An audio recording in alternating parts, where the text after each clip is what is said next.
What is insubordination? So yun yung tinanong sa atin nung ating isang ka-59 kasi nakasuhan siya ng insubordination dahil di umano, sabi niya, sa pag-aking pag-interview, siya ay inutusan magpintura ng kanyang officer. Actually, nag-utos ay client through his officer. Ngayon, hindi siya nagpintura. Sinasabi niya, hindi naman siya marunong magpintura. Nabigyan siya ngayon ng sanction, memo to explain kung bakit hindi siya nagpintura. At ang magiging kaso daw niya ay insubordination ang sabi. So ano ba yung insubordination? Ang insubordination po, ang eksaktong meaning niya ay failure to obey lawful order. Ibig sabihin ay pinapataw yan sa mga gwardyang matitigas ang ulo. Ngayon titingnan natin kung papasok ba talaga si insubordination yung kanyang kaso dahil hindi siya nagpintura. So, una po, para mag-materialize ang insubordination ng kaso, ito po yung unang key elements. Direct order. Dapat po ang order ay direkta galing sa iyong superior. Halimbawa, ikaw ay security. Officer mo dapat yung nag-instruction, hindi supervisor ng technical, ng ground maintenance. Hindi pwede. Dapat officer mo. So, galing naman sa officer mo yung instruction. So, pasok yun. Next is yung lawful order. Yung utos ba ay hindi ba lalabag sa batas? Halimbawa, ang inutos ng client ay barilin nyo yan, ako ang bahala. Ay yung pagbaril ay ano po yun? Hindi po yun lawful. O sige, bugbugin nyo. Ako bahala sa inyo mga guard. Hindi po yun lawful. Kaya kung hindi mo man siya susundin, yung iniutos sa iyo, ay hindi ka ma-charge ng insubordination. Ngayon, ano naman yung mga lawful order? Halimbawa, gwardiya ka, in-instruction ng client nyo, o lahat ng lalabas ay harangin natin. Walang lalabas ng hindi na inspeksyon kasi ako'y nawawalan ng 5 milyon. Yun po ay lawful kasi trabaho po ninyo mga security talaga yung mag-screen.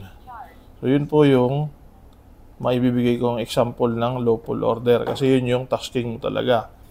Next is yung order ba ay reasonable order? Ano ba yung sinasabing reasonable order? The order must be within the scope of the employee's job duties and not put them under risk or ask them to do something clearly impossible or outside their training without proper support. Kagaya po yung inyong pagpipintura. Ano ba yung scope of work ng security? Dapat alam mo na yan kung security ka. Yung pagpipintura ba ay kasama sa scope of work ng isang security? Ang sagot syempre ay hindi. Una, hindi mo naman alam yung mga eksaktong templada ng pintura. Baka mamaya ang ikukulay ay pink, ang naikulay mo ay dilaw, di sayang pa yung pintura. Tapos isa pa niya, hindi ka naman magaling magkakalat-kalat, di ba? Baka magalit pa sa'yo. Tapos, pangalawa, ay baka wala kang alam sa mga safety na pag umakyat ka ng 6 feet pataas, kailangan pala nakaharness na, hindi mo naman yun alam. So, hindi mo dapat yun tinatrabaho. Kumbaga pwede siguro, pag outgoing ka na. Kung talaga ikay pintor, dapat hindi mo siya gagawin sa oras ng duty. Pag ikaw ay outgoing na, pwede na siguro kasi labas na yon. At discretion mo yung kung susunod ka. Next po ay ano naman yung example ng insubordination. Ang unang example is yung outright refusal.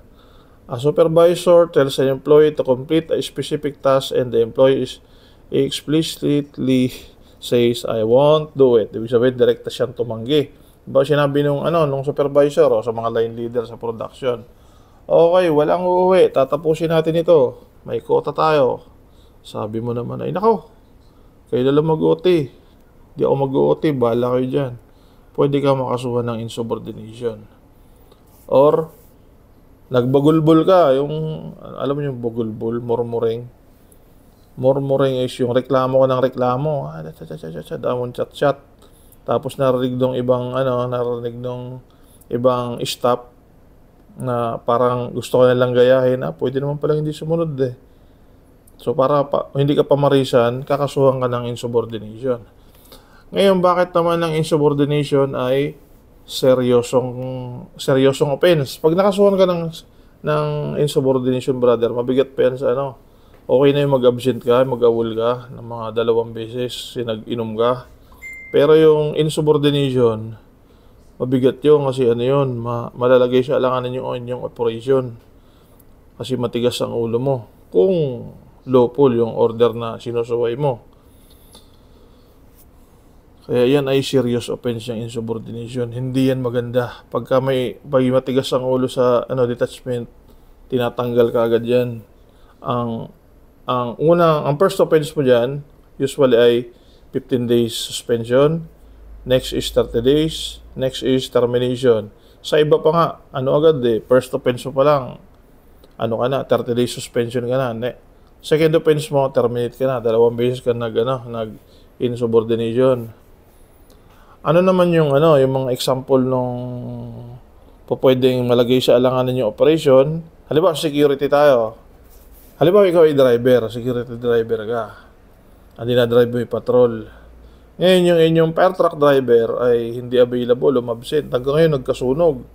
Tinasking sa'yo dahil ang scope mo naman ay mag-drive. Kaya lang, siguro, ang license mo ay pang-automatic. Number 3 kasi ang restriction ng fire truck.